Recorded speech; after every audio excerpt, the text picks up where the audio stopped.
सभी लोग। I hope आप सब लोग बहुत अच्छे होंगे। आज की जो मैं कहानी लेकर आई हूँ, या ऐसा कह सकते हैं जो कथा लेकर आई हूँ, वो जितिया माता के व्रत के ऊपर। इसे जीवंतिका व्रत भी कहा जाता है। इनके ऊपर एक कथा है जो कि बहुत पौराणिक कथा है। बहुत पहले लंबे समय से ये कथा चली आई है। वही कथा मैं आज आप लोगों के लिए लेकर आई हूँ। इसी की कहानी आज मैं आपको सुनाना चाहती हूँ, जो कि कहानी है एक चील और सियारन की कहानी है, जो कि नर्मदा नदी के किनारे रहते थे। एक पेड़ के ही पास रहते थे दोनों। काफ़ी लंबे अरसे से मतलब रहते थे वो लोग। तो वो एक दिन उनकी अचानक से नज़र पड़ती है कि जो नर्मदा नदी है उसके किनारे कुछ औरतें पूजा करने के लिए आई होती हैं। माँ जितिया का व्रत कर रही की कहानी वो लोग सुन रही होती हैं। तो सियार और चील दोनों ये डिसाइड करते हैं आपस में कि जब अगली साल जितिया माता का व्रत आएगा तो उस साल वो लोग भी व्रत रखेंगे।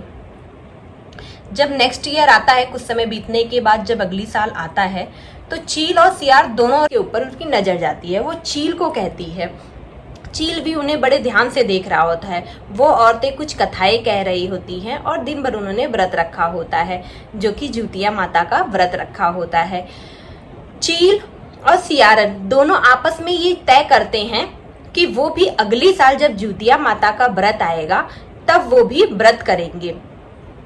पर ये व्रत करना इतना आसान नहीं था। ये बहुत कठिन व्रत होता है। इसमें कुछ भी खाना पीना नहीं होता है, जो कि 24 घंटे के लिए होता है। जब सूर्य उगते हैं तब से ये स्टार्ट हो जाता है, उससे पहले से ही। और जब सूर्य को नेक्स्ट डे अर्घ दे दिया जाता है तब तक ये व्रत चलता है।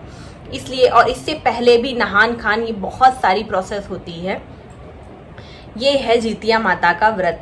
तो इसलिए चील और सियारन सोचती हैं कि वो व्रत रहेंगी और किसी तरह वो नेक्स्ट ईयर, ये साल तो निकल जाता है। जब अगली साल व्रत आता है तो वो दोनों डिसाइड कर चुकी होती है कि वो रखेंगी। चील और सियारन ने व्रत रखा। किसी तरह सुबह से दोपहर होती है, दोपहर से शाम होती है। शाम होते होते सियारन को बहुत ज़्यादा तेजी से भूख लग जाती है। सियारन सोचती है अब क्या खाऊं, अब क्या करूं, अब क्या खाऊं। पर वहीं चील आराम से अपना व्रत रख रही होती है। सियारन चुपके से जाकर खाना खा लेती है और चील आराम से पूजा पाठ कर रही होती है।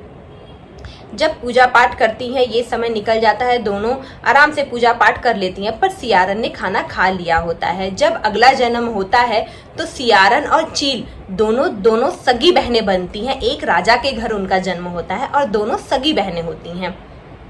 जो सियारन होती है वो बड़ी बहन होती है और जो चील होती है वो छोटी बहन होती है। दोनों की शादी भी कर दी। जब वो राजा के घर जन्म लेती हैं, उसके बाद उनकी, जब बड़ी होती हैं उसके बाद उनकी शादी भी कर दी जाती है। शादी कर दी जाती है तो सियारन के जितने ही बच्चे होते हैं वो सब मरते जाते हैं, और वहीं चील के जो भी बच्चे होते हैं वो अच्छे से निकल जाते हैं, क्योंकि उसने पिछले जन्म में जो जितिया माता का व्रत किया था उसके आशीर्वाद की वजह से ये चल रहा था। सियारन को अपनी ही सगी बहन से जलन होने लगती है। वो उसके पति और उनके बच्चों को और अपनी सगी बहन को मारने का प्रयास करती है। बहुत कोशिशें करती हैं, पर उसकी बहन जितिया माता के आशीर्वाद की वजह से उसके बच्चे, उसके पति, हर कोई बचता जाता है। एक दिन सियारन को बहुत प्रयास करने के बाद भी सियारन हार मान जाती है और अपनी बहन के पास जाती है और उससे अपने गुनाहों की माफ़ी मांगने लगती है।